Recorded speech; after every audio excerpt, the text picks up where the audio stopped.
आप सभी का मेरी यूट्यूब चैनल पर मैं रोशनी गौतम वेलकम करती हूँ। आज हम बात करेंगे इंडेक्स नंबर। ये इनिशिएटिव DSSB PGT का जो कि फिलहाल एग्जाम होने वाला है, तो बहुत इंपॉर्टेंट हो जाता है आप सभी के लिए। तो इसी के बारे में आज हम बात करेंगे। A to Z मैं आपको बताऊंगी। तो ऐसे और इन्फॉर्मेटिव वीडियोस के लिए चैनल पर नए होंगे तो चैनल को सब्सक्राइब कर दीजिएगा, बेल आइकन दबा दीजिएगा। कोई भी टॉपिक डिफिकल्ट लगता है आप कमेंट सेक्शन में लिख सकते हैं, वो मैं पर्टिकुलर टॉपिक आपके लिए लेके आऊंगी आपके डिमांड पर। तो चलिए स्टार्ट करते हैं। स्टैट्स में इंडेक्स नंबर का बहुत इंपॉर्टेंट होता है और सारे फॉर्मूला मैं आपको बताऊंगी, ध्यान से समझिएगा। तो इंडेक्स नंबर क्या होता है? ये मेजर करता है। मेजर क्या? चेंज में क्या? कॉस्ट ऑफ लिविंग, आपकी रहन सहन क्या है, प्रोडक्शन ट्रेंड क्या है, पहले कितना प्रोडक्शन हो रहा था, क्या ग्रोथ हुआ या नहीं हुआ, ट्रेड बताता है, इनकम वेरिएशन बताता है। बेसिकली इंडेक्स नंबर ये डाटा बताता है कि पर्टिकुलर जो ईयर मतलब बेस ईयर और अभी जो करंट ईयर में क्या डिफरेंस हुआ है, चाहे वो प्रोडक्शन हो चाहे आपके रहन सहन हो। और स्टूडेंट मैं आपको बताऊं तो इन्फ्लेशन को इंडिया में मेजर किया जाता है CPI पर। CPI को मेजर करने के लिए हमारा वन ऑफ द इकोनॉमिस्ट जिन्होंने इंडेक्स नंबर फॉर्मूला दिया, तो CPI में वही फॉर्मूला यूज होता है। ओके, जो कि अभी मैं रिवील करूंगी। अगर आपको आता होगा तो अब तक कमेंट सेक्शन में बताइएगा। तो ये इंपॉर्टेंट है और यूजेस होता है इंडेक्स नंबर का measuring the value of money. आपकी वैल्यू ऑफ मनी को बोलते हैं परचेजिंग पावर। परचेजिंग पावर क्या होता है? 100 रुपए से कितना चीज खरीद पा सकते हैं, दैट इज परचेजिंग पावर। या कॉस्ट ऑफ लिविंग, आपकी क्या है कॉस्ट ऑफ लिविंग, या market of goods and services की एनालाइज करने के लिए। मेजरिंग इन इंडस्ट्रियल प्रोडक्शन कितना है वो बताने के लिए। इंटरनल ट्रेड क्या होती है, ट्रेड कितना हो रहा है with in the country, external internal. या इकोनॉमिक पॉलिसी बनाने के लिए बहुत, अगर हमें ट्रेंड पता चलेगा तभी हम अच्छे पॉलिसी बता पाएंगे, ग्रोथ पता होगा तभी हम पॉलिसी बता पाएंगे। तो इंडेक्स नंबर बहुत इंपॉर्टेंट होता है इस सब चीजों के लिए। अब बात करेंगे कैसे इंडेक्स नंबर को मेजर करते हैं, मेजरमेंट करते हैं। एक होता है स्टूडेंट सिंपल और अनवेटेड इंडेक्स नंबर और एक होता है वेटेड इंडेक्स नंबर। अगर मैं क्या पहला बताऊं आपका कि सिंपल अनवेटेड, इसका फॉर्मूला है simple summation of P1 summation of P0 किया इनटू 100 और ये आपका मिल गया। मतलब सिंपल फॉर्मूला इस क्या है आपका अनवेटेड और सिंपल इंडेक्स नंबर। अब जितने भी फॉर्मूला है ना स्टूडेंट, जितने भी आप इकोनॉमिस्ट के फॉर्मूला देखेंगे वो वेटेड इंडेक्स नंबर है, जिसको हम जो करंट ईयर बेस ईयर या करंट प्राइस या बेस प्राइस पर मेजर करते हैं, कंपैरिजन करते हैं। तो वेटेड क्या बताता है? रिलेटिव क्या होता है स्टूडेंट? कंपैरिजन आपको बताता है कि कैसा कंपैरिजन हुआ, क्वांटिटी और प्राइस, चाहे वो बेस हो या करंट हो। लेकिन सिंपल एग्रीगेट सिंपल आपको बता देता है क्या चेंजेस हुए। लेकिन अगर कंपैरिजन करना है तो वेटेड इंडेक्स नंबर बहुत इंपॉर्टेंट हो जाता है। अब ये सारे देखिए वेटेड इंडेक्स नंबर का मेथड ऑफ कंस्ट्रक्टिंग है। लास्ट पे method, Paasche method, Fisher method, Dorbish and Bowley method, Marshall Edwards और Kelly method. One by one हम सारे मेथड देखेंगे और मैं ट्रिक भी बताऊंगी कैसे इसको करना है। तो सबसे पहले आ जाता है स्टूडेंट लास्ट पे मेथड। लास्ट पे मेथड इसने बेस ईयर क्वांटिटी लिया। ओके, बेस ईयर क्वांटिटी लिया, इसको और हम बेस वेटेड इंडेक्स नंबर बोलते हैं। बस मतलब कि बेस ईयर क्वांटिटी, बेस मतलब याद रखिएगा जीरो है बेस ईयर याद है ना, 11-12 लेते तो वो जीरो लेते हैं, 100 लेते हैं, तो बेस ईयर जीरो है। तो बस हमने क्वांटिटी हमें पता है, हमेशा याद रखिएगा P1 और P0 होता है और क्वांटिटी क्या है? बेस। लेस पे से याद रखिएगा, लेस पे ना जमीन से जुड़ा हुआ है, जो जमीन से जुड़े होते हैं उनको कोई वो जीरो होते हैं, उनको कोई वो नहीं होता, हमें ये है। तो लास्ट पे क्या है? डाउन टू अर्थ है, तो वो क्या है? जीरो है, बेस ईयर है। तो Q0 और Q0 बस सिंपल है, इंटू 100 कर देंगे, समीशन कर देंगे, सिंपल आ जाएगा। 0 मतलब होता है बेस ईयर और 1 मतलब होता है करंट ईयर। ओके, 0 मतलब बेस ईयर 1 मतलब करेंट ईयर। ओके, लास्ट पे याद है क्या। और जैसे कि मैंने आपको बताया था सीपीआई, इंडिया में सीपीआई इन्फ्लेशन को मेजर करने के लिए यूज किया जाता है, और सीपीआई जब कैलकुलेट होता है तो लास्ट पे मेथड का यूज होता है, जो कि बहुत सारे एग्जाम्स में भी पूछा गया है, तो याद रखिएगा इसको, लास्ट पे मेथड। चलिए पास्चे मेथड, पास्चे ने करंट लिया है, करंट क्वांटिटी, यहाँ पर क्वांटिटी है, ओके क्वांटिटी है, ये गलत है, क्वांटिटी। तो ये क्या है, अब लास्ट पे क्या था, बेस डाउन टू अर्थ था, इसीलिए जीरो थी उसकी क्वांटिटी। ये क्या है, डाउन टू अर्थ नहीं है, तो इसको करंट का लिया, इसको करंट वेटेड इंडेक्स बोलते हैं।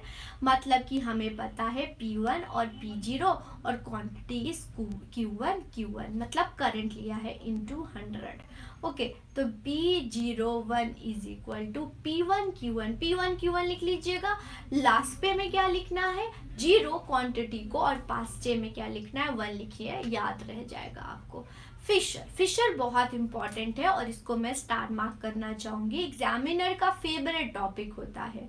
इसको एरविन फिशर के द्वारा डेवलप किया गया था। इसको best method of weighted index number, weighted index number का बेस्ट मेथड, चार सारे मेथड में से बेस्ट मेथड कौन सा, फिशर। क्यों है, क्योंकि इसने करंट और बेस ईयर दोनों लिया है, इसने करंट ईयर क्वांटिटी और बेस ईयर क्वांटिटी दोनों लिया है, और इसका फॉर्मूला होता है सिंपल स्टूडेंट, अभी हम लास्ट पे प्लस पास्ट चेक करोगे, सॉरी इनटू करोगे तो आपका क्या आ जाएगा, फिशर मेथड। लास्ट पे इनटू पास्ट चेक करोगे तो क्या हो जाएगा आपको, फिशर मेथड। देखिए यहाँ पर है ना, तो ज्योमेट्रिक मीन ऑफ, याद रखिएगा, ज्योमेट्रिक मीन ऑफ लास्ट पे एंड पास्ट चे मेथड क्या यूज किया था, फिशर ने। लास्ट पे इनटू पास्ट चे और उसका स्क्वायर रूट कर दोगे तो ज्योमेट्रिक मीन किया। हमने बोला ना कि फिशर क्या है, आइडियल है फॉर्मूला। क्यों है, क्योंकि इसने ज्योमेट्रिक मीन लिया, और ज्योमेट्रिक मीन जो है वो बेस्ट इंडेक्स मेथड बोला जाता है। देखिए यहाँ पर लिखा है इट इज बेस्ट। ये क्यों बेस्ट है, आइडियल इंडेक्स क्यों है, ये एग्जामिनर पूछता है क्योंकि इसने ज्योमेट्रिक मीन लिया है, और geometric is a best average बोला जाता है for the computing the index number. Okay, इसीलिए इसने प्रोवाइड किया वेटेड इंडेक्स नंबर, जो कि कंपैरिजन करने में हेल्प करता है। इसने base year quantity plus current year quantity दोनों लिया है। ये टाइम और फैक्टर रिवर्सल टेस्ट, बहुत सारे टेस्ट पढ़ेंगे जिसमें से टाइम भी इसने सेटिस्फाई किया, प्लस फैक्टर रिवर्सल भी सेटिस्फाई किया। इसीलिए फिशर को हम बेस्ट मेथड, बेस्ट फॉर्मूला बोलते हैं। ओके, तो लास्ट पे जो मीन से जुड़ा हुआ था तो जीरो क्वांटिटी, पास्ट से ऊपर उठा हुआ था तो उसने क्वांटिटी 1 लिया। फिशर क्या है, इसका ज्योमेट्रिक मीन ऑफ लास्ट पे एंड पास्ट से। ये एक क्वेश्चन भी, इसका स्क्रीनशॉट ले लीजिएगा और उसको सॉल्व करिएगा तो आ जाएगा। वैसे आप अगर कॉम्पिटिटिव एग्जाम दे रहे हैं तो ये आएगा नहीं, आपको वैल्यू दे देंगे। ज़्यादा से ज़्यादा अगर क्वेश्चन आएगा तो P0 का वैल्यू, P1 का वैल्यू, Q0 का वैल्यू, Q1 की वैल्यू दे देंगे सिंपल से। ठीक है, अब चलते हैं डॉर्वुश एंड बॉले मेथड। इसने क्या यूज किया था, both current and base year use किया था, बट एवरेज ऑफ लास्ट पे। फिशर ने क्या बोला था, ज्योमेट्रिक मीन ऑफ लास्ट पे एंड पास्ट चे। ओके, तो ये क्या है, इसने क्या यूज किया था, एवरेज, याद रखिएगा एवरेज। ओके, तो यहाँ पर एवरेज होता है ना, लास्ट पे प्लस पास्ट चे 2 है तो अपॉन 2, P01। अगर आप लास्ट पे पास्ट याद कर लेते तो सारा याद रखिएगा, बस याद रखिएगा किसने ज्योमेट्रिक लिया है, किसने सम लिया है और किसने एवरेज लिया है। मार्शल एजवर्थ ने बेस और करंट ईयर दोनों यूज किया है, बट इसने सम किया, सम ऑफ बेस एंड करंट, मतलब सम ऑफ लास्ट पे एंड पास्ट चे। और इसने ये टाइम रिवर्सल टेस्ट अभी हम करेंगे सेकेंड पार्ट में, फिर आपको समझ आ जाएगा जो इनिशियल है। वैसे जो पहली बार वैसे तो आपने पढ़ लिया होगा, अगर आप पहली बार पढ़ रहे हो तो आपको भी समझ आएगा ये टेस्ट क्या बोल रही है मैम बार बार। ठीक है, कोई बात नहीं। कैली की बात करें स्टूडेंट तो ये फिक्स वेटेड मेथड होता है, फिक्स वेटेड मेथड। इसमें क्वांटिटी फिक्स लेते हैं। ओके, फिक्स लेते हैं। देखिए P1, हमें हमेशा बात कर रहे हो, P1 P0 होता है और quantity is fix, Q fix. Fix लिया इन्होंने। ओके, तो इस प्रकार से कैली मेथड हो गया। ओके, तो सारे मेथड याद रखिएगा, एक बार रिवाइज कर ले। लास्ट पे ने जीरो लिया, क्वांटिटी जीरो। पास चे ने क्वांटिटी करंट लिया Q1 Fisher geometric mean of लास्ट पे एंड पास चे। ओके, और इसको आइडियल इंडेक्स बोलते हैं क्योंकि इसने ज्योमेट्रिक मीन लिया, और ज्योमेट्रिक मीन क्या होता है? बेस्ट एवरेज होता है for the calculating index number. फिर डॉर्बुश और बॉले, डॉर्बुश बॉले ने एवरेज लिया, मार्शल एजवर्थ ने क्या लिया? सम लिया, कैली ने क्या लिया? फिक्स क्वांटिटी लिया, कोई भी करंट लिए भी नहीं लिया, बेस ईयर भी नहीं, क्वांटिटी को फिक्स ले लिया। ओके, ये है। अब मैं बार बार बोल रही थी ना, कोई टेस्ट, फैक्टर रिवर्सल टेस्ट या फिर टाइम रिवर्सल टेस्ट, वो क्या होता है? चलिए वो देखते हैं, बहुत इंपॉर्टेंट होता है। तो देखिए, सबसे पहले अगर टेस्ट की बात करें तो स्टूडेंट टाइम रिवर्सल टेस्ट होता है। टाइम रिवर्सल मतलब कि P01 अगर रिवर्सल मतलब रिवर्स कर दो, ओके, इनटू P10 करोगे तो उसका वैल्यू 1 आता है, तब वो टाइम रिवर्सल टेस्ट होता है। मतलब कि पहले जब करंट, ये बेस ईयर और करंट ईयर था, तो करंट ईयर और बेस ईयर कर दिया, और उसकी वैल्यू अगर 1 आती है, अगर कैलकुलेट करके 1 आती है, इट मीन्स वो क्या सेटिस्फाई कर रहा है? Time reversal test. ओके, अब किस किस ने इसको सेटिस्फाई किया? इतने सारे फॉर्मूला हमने पढ़ा ना, तो उस फॉर्मूला को किस किस ने सेटिस्फाई किया? देखिए, Fisher index, Marshall Edgeworth, simple geometric mean और कैली मेथड, इन सब ने क्या किया? सेटिस्फाई किया क्या? Time reversal test. ओके, तो ये आपने याद रखना, एग्जामिनर इससे पूछता है लेकिन थोड़ा सा कम चांसेस है। आपसे पूछेगा कि कौन जो इकोनॉमिस्ट है जिन्होंने ये इंडेक्स नंबर का फॉर्मूला दिया, किनका सबसे ज़्यादा इंडेक्स जो है ये टेस्ट वो होता है, सेटिस्फाई होता है, ये पूछेंगे आपसे। तो फैक्टर रिवर्सल क्या होता है? टाइम मतलब कि टाइम चेंज कर दिया, फैक्टर मतलब कि प्राइस और क्वांटिटी का चेंज कर दिया। देखिए, जब अगर हम P01 कर रहे हैं तो इंटू Q01 कर रहेंगे, ठीक है? तो यहाँ पर प्राइस और क्वांटिटी, यहाँ इसीलिए फैक्टर रिवर्सल किया, interchange of price and quantity, inconsistent consistent result होगा। क्या होगा? आपकी जो आंसर आएगी वो P1 Q1 P0 Q0 आएगी। तो समझ जाइएगा वो क्या है? फैक्टर रिवर्सल टेस्ट सेटिस्फाई कर रहा है। ओनली एकमात्र जो फिशर इंडेक्स है उसने फैक्टर रिवर्सल टेस्ट को सेटिस्फाई किया, और ये इंपॉर्टेंट हो जाता है, बहुत very very important student. Fisher ऐसा ही था जिसने टाइम प्लस फैक्टर रिवर्सल दोनों सेटिस्फाई किया और नहीं किया। नेक्स्ट हम देखेंगे सर्कुलर टेस्ट। सर्कुलर टेस्ट क्या होता है स्टूडेंट?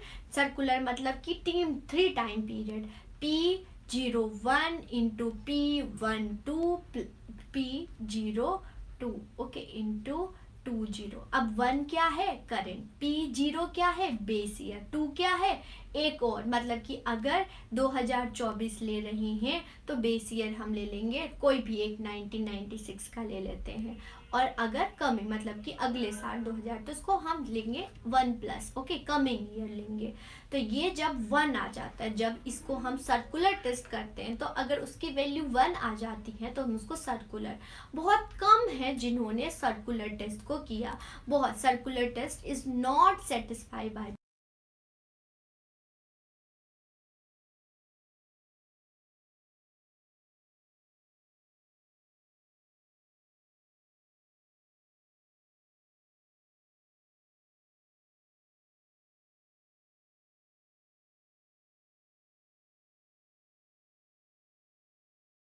कैली, डॉर्बुश या मार्शल, किसी ने भी सेटिस्फाई नहीं किया है। ओके स्टूडेंट, तो इस प्रकार से आज की क्लास में हमने इंडेक्स नंबर कर लिया है। नेक्स्ट क्लास में हम इससे रिलेटेड क्वेश्चंस भी कर लेंगे ताकि आपका ये सही हो जाए। ओके, तो इसके PDF के लिए टेलीग्राम चैनल को ज्वाइन कर लीजिएगा। ऑल द बेस्ट, तैयारी करते रहिए। धन्यवाद।